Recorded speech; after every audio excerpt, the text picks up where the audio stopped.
Welcome to Business Odyssey podcast. After a long break, we are back refreshed to continue discussing challenging lesson learning and real life implementation in this space. We have a new speaker on this episode, Karan Kapoor, CEO of Vivid, with whom we discuss inclusion rather than diversity. He invites us to challenge ourselves about what we believe the AI means and its impact on people and organizations. I'm Laura, your host, and I hope you enjoyed this episode as much as we did. Happy learning. So, welcome, Karan, to this episode. It is a pleasure to have you here to discuss critical topic today. We are going to talk about diversity.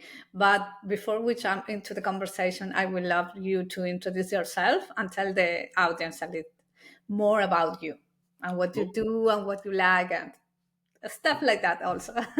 More fun. Awesome. All right, brilliant. Well, thank you so much for having me. I'm really honored to be on this podcast today. So I'm Karan. I'm an inclusion strategist, speaker, and the founder of Vivid. I spent my career helping many companies move beyond performative diversity statements and more into inclusion to make actually really strong cultures where people feel seen, heard, and valued. I don't think inclusion or anything about inclusion is a tick box exercise, as most organizations are trying to make it to be done. I believe inclusion should be felt and not just talked about. And it's actually what we can do within our kind of beings and our kind of ways of working to make it really embed in our culture and really embed in our values. But also quite well in our performative business values as well, right? Because we know that this is very performative and very business minded as well. So yeah, that's me and that's my passion behind what I do. Great. Thank you for sharing that with us. There is a big question that we discuss. Is I think it is important to understand. Um, what diversity really is and what it involves actually, like for real, not for the paper or for just staying in words. What diversity really is. Yeah, and I think so. I think diversity could be different in so many different forms, and I think it's really depending on the individual, and that's the beauty of diversity because diversity is always something different to that individual. For me, diversity isn't just look and feel. It's not the characteristics of an individual. It's not the color of my skin. It's not me as my gender. It's more than that. For me, diversity is about thought. It's about how can I bring different thoughts onto a table? What can I do to bring different mindsets onto a table? For me, that's what diversity means, really. Obviously, the other forms of diversity is just as important, and we do need to focus on it. But for me personally, I really see diversity as that. I think once we start kind of categorizing diversity, that's where the tick box exercising starts happening.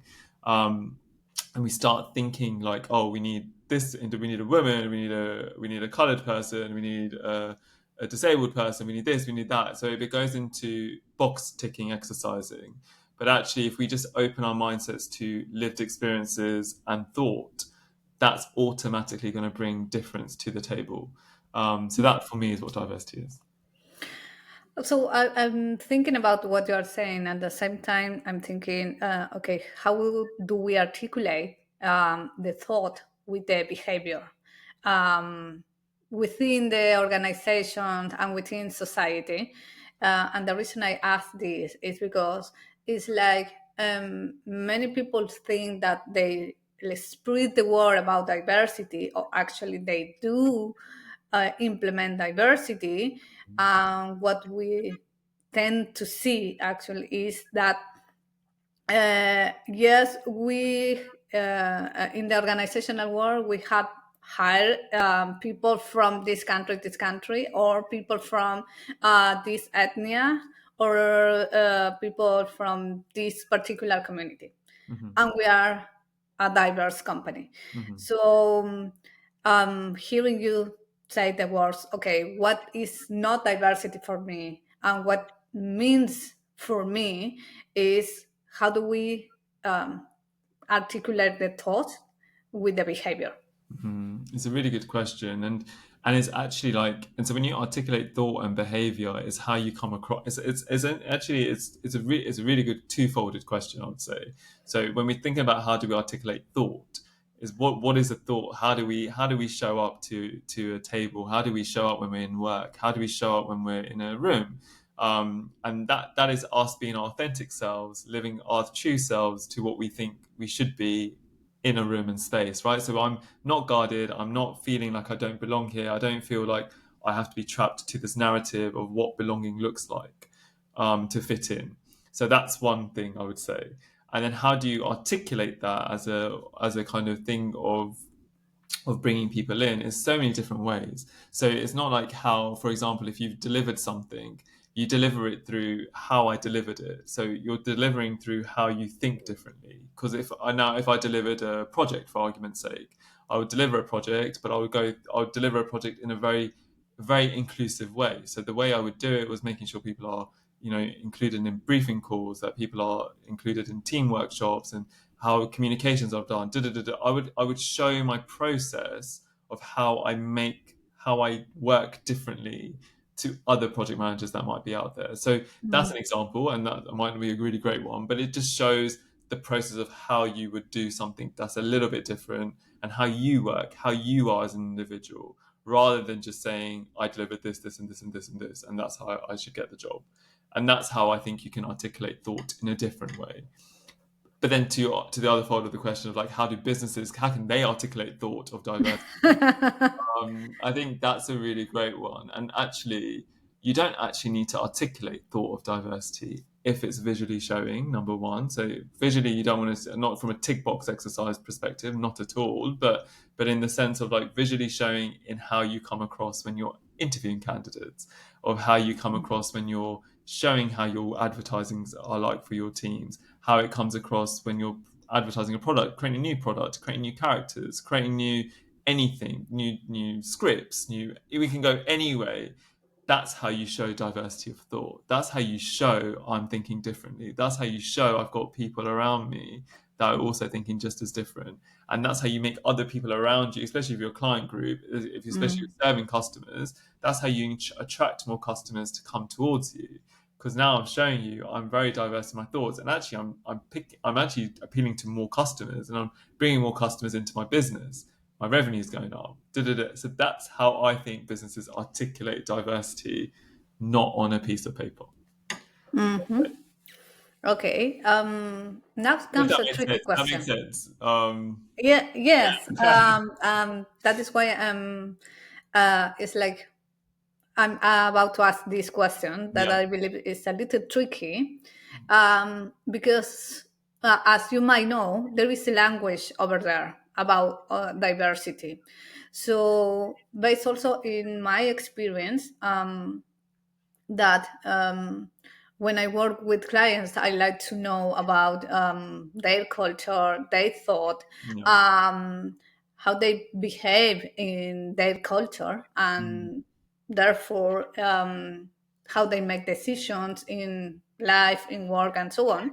So, based on that, I also understand the unseen, or just a little, but the unseen about the culture and about the language. And I try to articulate with that language, and by understanding their culture and their behavior, Yeah.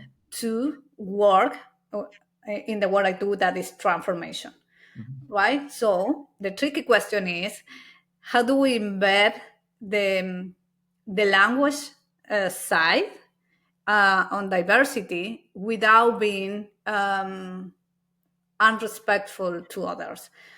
Because the first part of what I was saying is there is a lot of language put it on practice in the world, at least as far as I know, that is not truly fits everything, or not everybody feels comfortable with that language.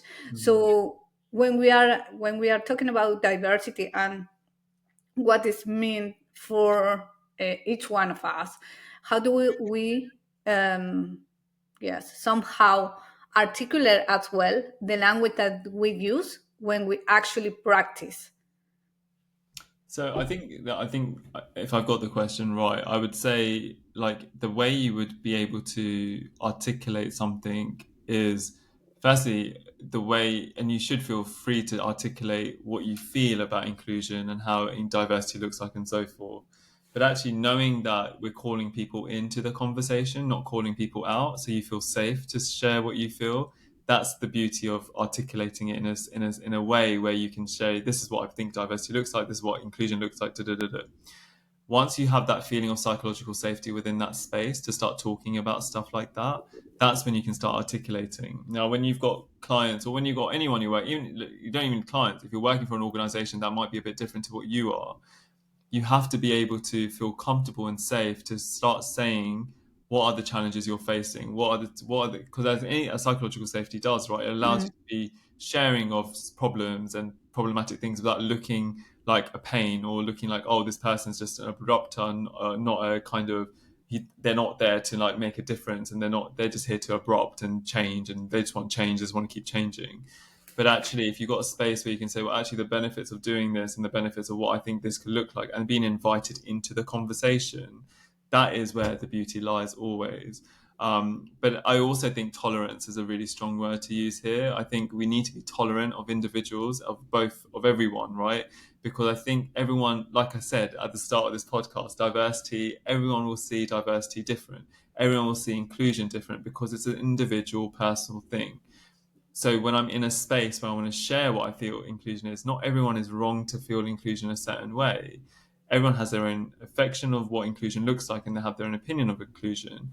What we need to do is invite people in to understand our perspective. But also, when we're in that conversation, we're tolerant of those perspectives that might be different to our perspectives. And that's fine. But it's also like, okay, then we have to come to an agreement of what that looks like. We have to then meet in the middle. We have to compromise somewhere. So there needs to be a middle ground of something to say, right, to move forward the needle of inclusion, this is what it looks like. Or to move forward with culture or whatever, this is what it looks like. And then you gradually make those steps. It's not going to happen overnight. There's not something bang you can change in a drop of a hat straight away. It's something that's going to be a slow burn out. Did I answer the question that you're looking Yeah, yes, yes, yes, of course. I am. It's like you need to have like you need to consider like different variables Yeah, in order like to be aware. Okay, what are you doing? How are you doing? Why are you doing? And also the impact that that's it. you are creating Yeah. with what are you doing. Mhm. So talking about impact, how do you consider in the company that you work in, the experience that you have, um, that diversity, what is the impact that diversity has on teams and individual level and also at an organizational level? Yeah, so much on both levels. I would say because when you're around people that think identically to what you think like, so we just think about diversity of thoughts right now, right? So I'm just going to think of diversity of thought because to me, diversity of different thoughts will bring different people in and all that stuff. So when I just think about diversity of thought, if you're around the same people that think exactly like you, what difference are you actually what's the new product, what's the new mindset, what's the new process, what's the new stuff? You're all going to think exactly the same. You're going to be like, yeah, I think that process should look like this. Yeah, that's right, I think it should also look like that. You're not learning and growing from one another. You're just keeping yourselves content with one another, and you might be learning a bit more, a little bit stuff, and you're learning, oh, that person said it like that, that's really cool, maybe I should say it like that. So it becomes a very slow linear kind of progression, and it's not really, and it plateaus and it goes in a flat line because you're all thinking the same and your productivity is all the same, but you're hitting the market, you're hitting your target, but you're all productively quite okay. If I add different thoughts into the mix now that think differently to you, think differently to what you're doing, you're going to think, oh, why did I think of it that way? Why did I think about having a process, adding that step in? That step actually makes more sense. oh, this product, I didn't think about marketing to those individuals. Let me now think about marketing to those individuals. So it becomes into a different space and you learn from people. And then it's uncomfortable at first when you're working with someone that not thinking the similar way that you are, and you're in a conflict space of like thinking, well, no, this is wrong, no, that's right. You're going to conflict a little bit. But the beauty is to move away from that conflict. When you move away from that conflict and you understand how you work together more effectively, then you learn more about yourselves, then you learn more about other things, and then you learn, your knowledge grows, you learn more, and as an individual you grow. So as every individual wants to do, right, we always want to grow ourselves, we always want to be developed in ourselves, and we want to keep Mm-hmm. learning more.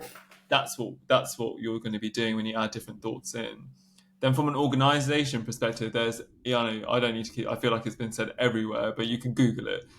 See the numbers. The numbers will show you. Add more diversity in, your levels of revenue, your profitability will go up.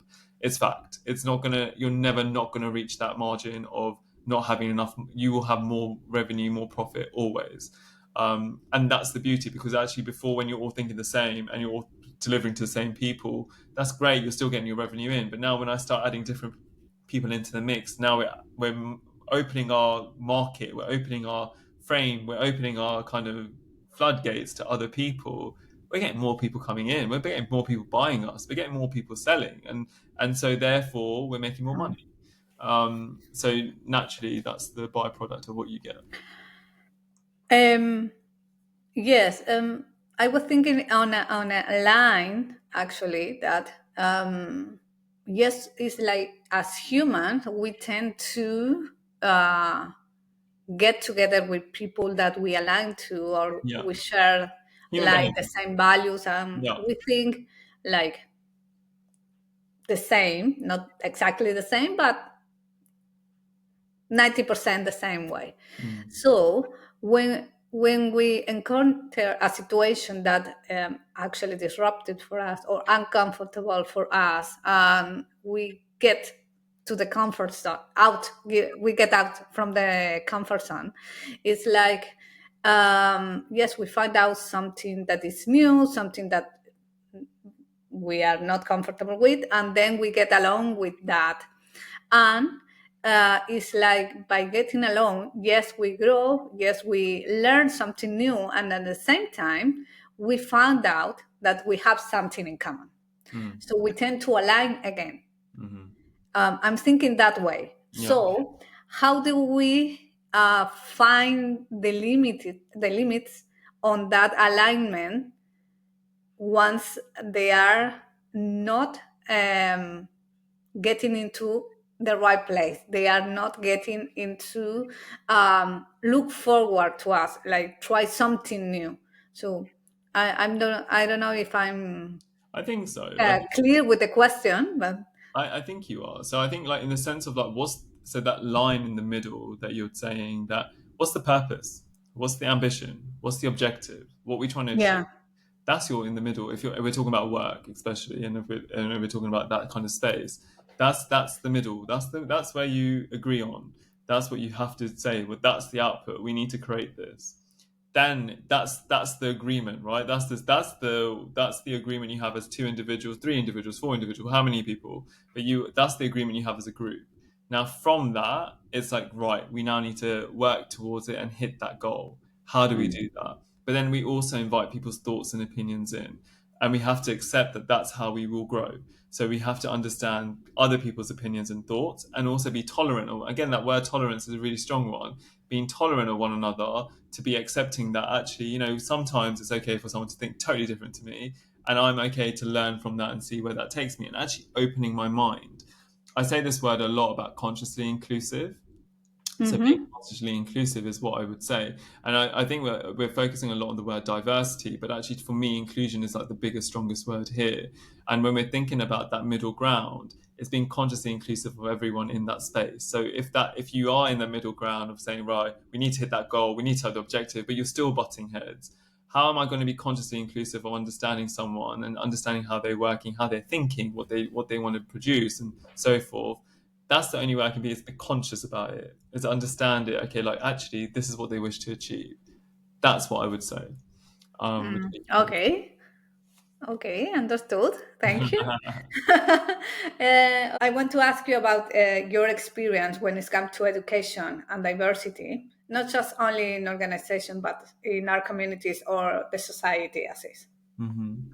I think again, that word consciously inclusion comes into my mind because that is what the workshops I do mostly is about consciously inclusive workshops and being self-reflective within yourselves within that. So that's what kind of that's the work that I normally do when it comes to training and educating.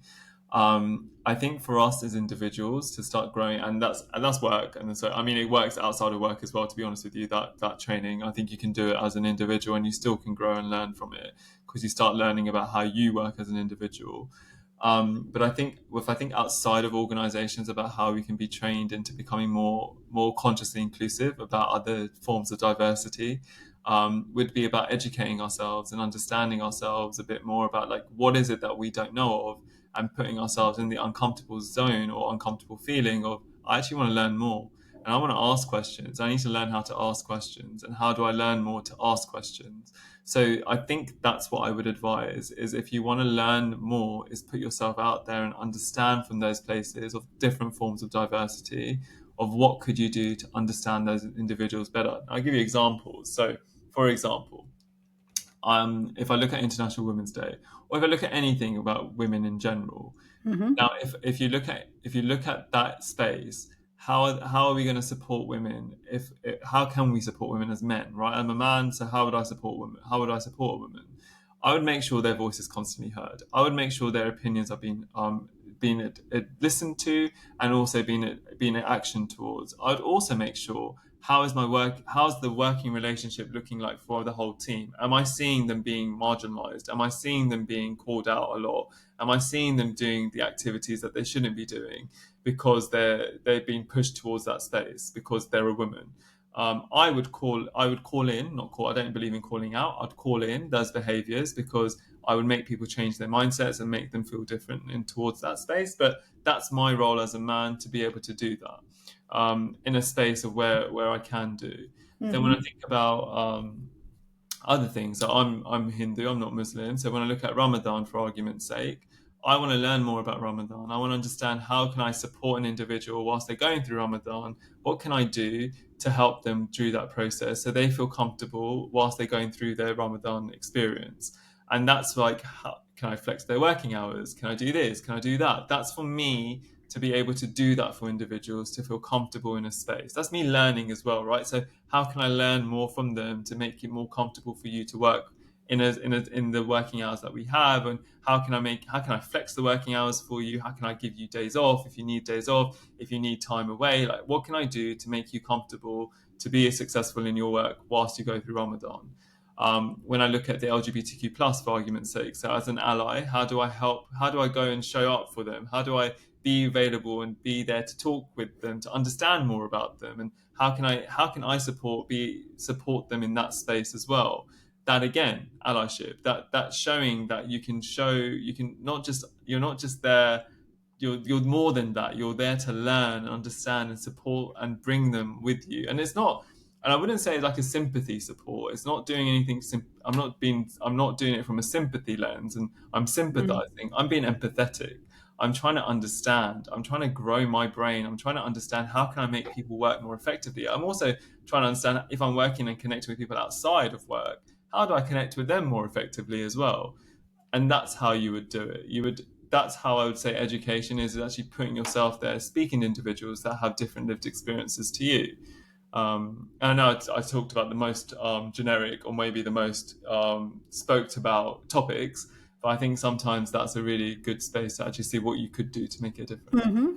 Yes, I was thinking also like different disciplines that come all together in Yeah. order to apply that education. Mm. Um, Neuroscience, behavioral Yeah. science, the Yeah. facilitation as it. Yeah. Uh, of course, you mentioned coaching as well, and then curiosity must be there for sure. Yeah. That is not a discipline, but it's something that you can learn Mm. and live that way. And then communication, Yeah. yes, and then. intercultural communication plus cultural intelligence as well. So it's like a combination. From the way I see it, it's like a combination of different disciplines in order to educate and understand better. Yeah, It's like to have that impact.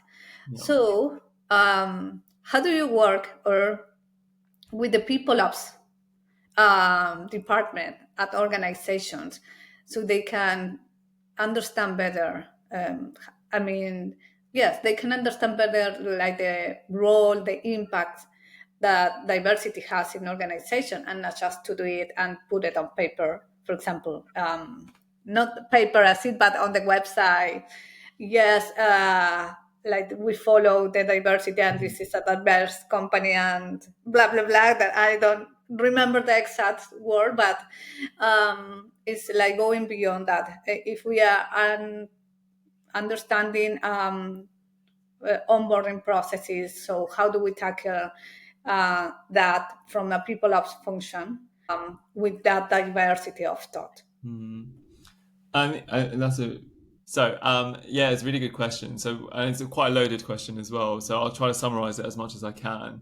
Firstly, I feel like it's really unfair to give DNI to HR or people ops, as you mentioned. Yes. And It's, you said people ops, and it'd be great to know why you're saying people ops and not HR as well. Because is it terminology or is it something else? yes, because we keep naming the people as resources, and also the function as resources, human resource business partner, human resources department, human resources, do that, and nothing more. So everything is about, we are still talking about human resources. Yeah. We tend to, it's like, I don't like the name, it's not even aligned. It's but, okay, let's talk about something that relates with the people that we are working, and the people that is working with us to make organization great. So it's like, just the name is, I don't fully understand yet why people still calling HR and not people operations or another name. Let's come up with another name. Let's be more human in Yeah. that.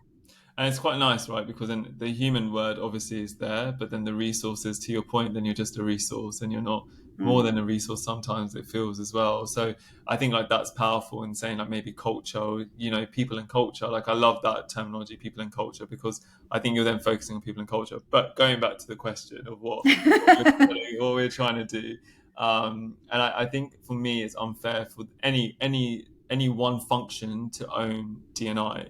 DNI is something that should be owned throughout. And I think I always say this to a lot of, and unfortunately, a lot of HR professionals or people operations in professionals. I think it's really unfair for them to like take all the accountability and the ownership of DNI. Because actually it's something which should be taken from every level, every function should have that thing. It should be woven into your values. It should be woven into your business objectives. It should just be part of your process. It should just be the company's culture. So then to say HR owns it is a really interesting experience. But what I do advise is when we're doing strategy, and I won't go too much in detail because otherwise I think I'll be here all day explaining how we strategize something like that. But I I definitely know. I would And definitely thank you. Yes, yes. but I definitely would say that I would say like make your strategy linked to your business objectives and values. Once that strategy is aligning to that, it's an automatic thing for everyone to be part of that process. I think also we say coaching for C-suite levels and below. I actually think coaching for everyone's a really great tool as well. So I think everyone could do some form of coaching. I think it's really powerful. But I do think coaching is a really cool tool to actually start learning all about the problematic stuff that's happening and the cultural behaviors. You can kind of get a bit of a data sets from that. You can also really, what I definitely love saying is getting that data of uncomfortable stuff that you're hearing and sharing that data. So when you're hearing something which you're feeling really like, oh no, that's not safe to talk about, actually it should be safe to talk about because it's happening in your organization. So if it's Mm-hmm. happening in your organization, you should be talking about it. Simple. And it shouldn't be hidden. And actually showing the uncomfortable shows you're human as well, and showing that you, as a business, you want to make a change and you want to make an impact. And that to me is how you probably could do it. So that's going off a little bit off topic, but that's what I would say is I make it waving in within and stuff. But then training is a really great tool. Like I think training is really good. Having people sharing their lived experiences is really great. But actually, again, everything must be linked to the objective, the values, and how we're going to make the business be successful and grow.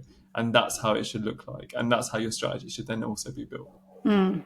Mm-hmm. Okay, I'm gonna like switch a little Go. here, Yeah. because if may I ask, if you can share with us and with the audience one of your greatest experience when, when working with organizations through diversity. It's really hard. I'm really not a great reflector, to be honest with you. For me, then to find a great experience is going to be challenging. But I will say, okay, so I was doing training for someone, organization. In that space, I was training very senior level stakeholders, um, Mm. and you could see maybe it was about 15 people in that room. I would say probably about 10 of them showed me they were disinterested automatically as soon as I started opening my mouth. Um, Okay. I would say. I could see it from their face. I could see it from the reaction. It was face to face, so it was even more. You could tell from body language quite quickly. Um, Mm. During that journey, I was like, "Oh gosh, this is going to be an interesting one." And I started going, "Right, we're still going to go with it. I'm going to invite people in. I'm going to call people in. I'm going to ask them what's going on. Blah blah blah." I maybe changed a little bit of the training as well to suit the style that I was feeling. So I had to quickly think on my feet and think, "Okay, well, let's just go this way. Let's see what we can do." I would say at the end of that session, all of those individuals came and spoke with me. They all wanted to thank me and so forth and blah blah blah. But actually, they also the ones which I thought were going to be automatically. I mean, their body language was telling me they weren't interested anyway. But Yeah. essentially, I thought they were not going to take much from the workshop. They said they've never been in a workshop that has made them really reflect on themselves and understand where their biases are. And Mm. not just that, how to be consciously inclusive and what they need to start doing. And they said as soon as they walked out that room, they've already got an action plan they want to hit and deliver. I was like, oh, that's powerful. And then 4 months later, I heard that they started rolling out a plan as an organization, but also as teams. They started rolling out plans. They still already started making really good changes in their space. They had an engagement survey. The engagement survey came out. I think they got to 10, 15 points higher than they have ever been for engagement of their survey of how engaged employees were, how included people felt. And that to me was a wow moment because I thought, okay, that's the power you can have. And they were also investing in the right products. They were investing in the right people. They were also interviewing more diverse candidates. They were bringing difference in because it was a really old, prestigious company, I would say. Normally, you stay there for a long time. You don't really bring much difference into the organization unless you fit a particular category of work you've done in the past. And they invited new people in. They saw benefits of that too. So I mean, just that one training managed to do all of that beauty. Mm. That was a really nice thing to hear. I see. Okay. Thank you for sharing that. We hope to hear more about that. Yes. Me too.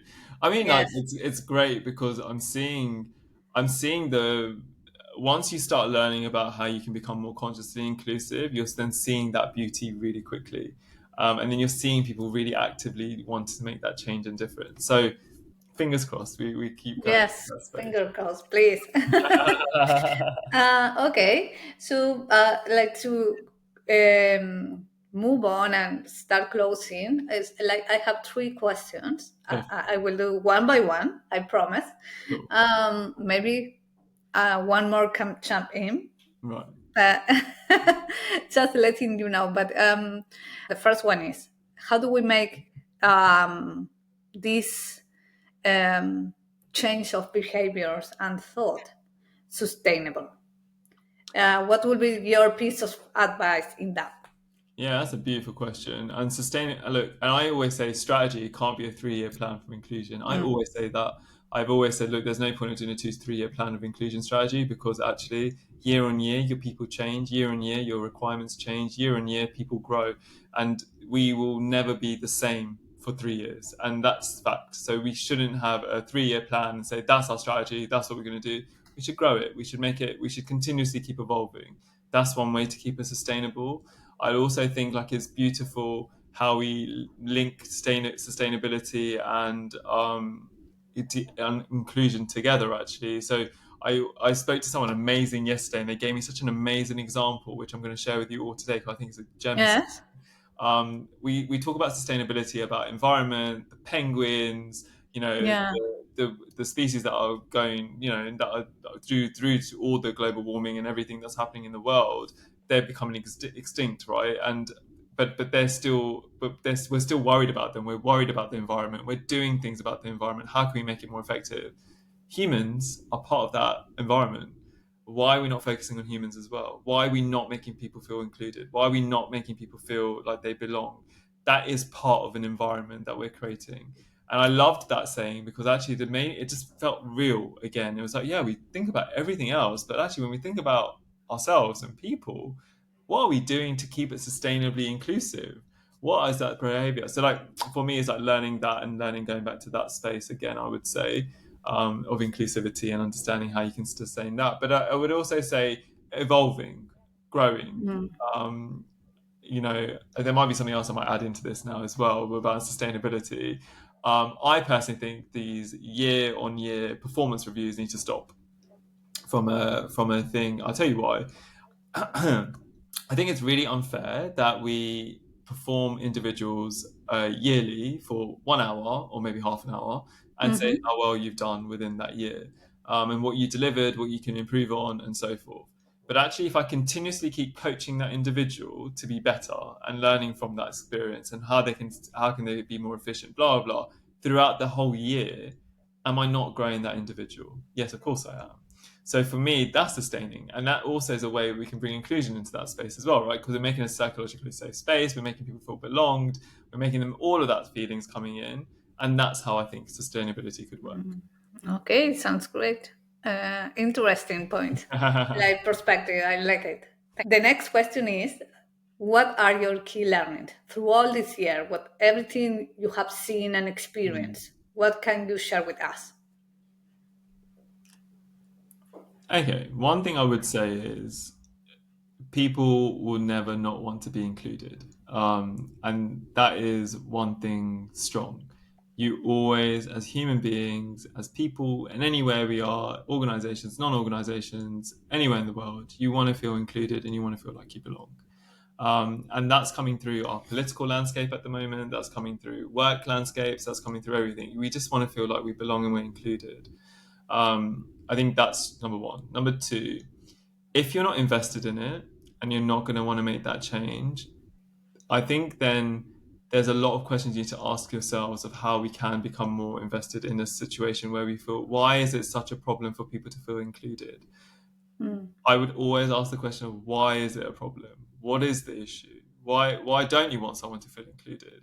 So I think that's the next thing I'm learning. It's like that question of why is it that's the case?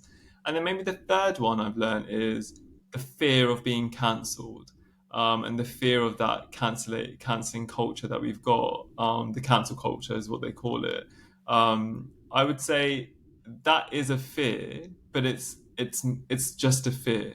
It's not factually happening all the time, and it's ways you can, if you don't say anything that you feel is right for you or inclusive for you, you're better off saying something and then learning from it and apologizing than not saying anything at all, because that's more Mm. damaging.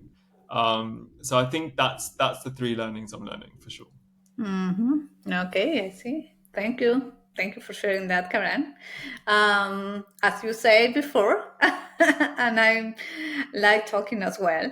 We can be here all day. Yeah. So my last question for you is, for someone that is not new but wants to understand better about diversity and how to actually implement for real, what will be your piece of advice?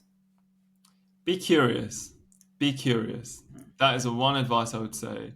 Don't let that curiosity go, because once you're curious, your mind will open up, and your feelings, your empathy, you'll just be open to make a change. So you have to be curious, and be brave. Don't worry about the noise. Just be curious and be brave, and you'll make that change. Great. Thank you so much. It has been a pleasure to Great. have you. I would love to discuss more. Yes, I will keep talking with you. Okay. Final question. We will put it on the episode description. People can look for you there, but I would love that they hear them. So where do people can reach you if they want to learn from you or get in touch with you? My favorite platform at the moment, which is LinkedIn. So the easiest way to connect with me, or my website. So it's www.vivid.co.uk. That's vividh.co.uk. But otherwise, LinkedIn, you'll find me there. Okay. Yeah. Sounds great. Thank you so much for having me. Take care and see you soon. Definitely. Thank you so much. Bye-bye. Bye. Conscious inclusion and diversity of thought. That's a wrap. I'm Laura, your host, and I hope you have gained valuable insights into this critical issue facing organizations and humanity as a whole. As part of our renovation, we are planting a tree for every piece of feedback we receive on this episode and the podcast overall. Those providing the feedback will receive a personal digital certificate containing the actual data of the planted tree. If you enjoy the episode, please share it with your network. Someone else might find it just as valuable. If you would like to learn more about what we do, feel free to contact us through our website. Until next time.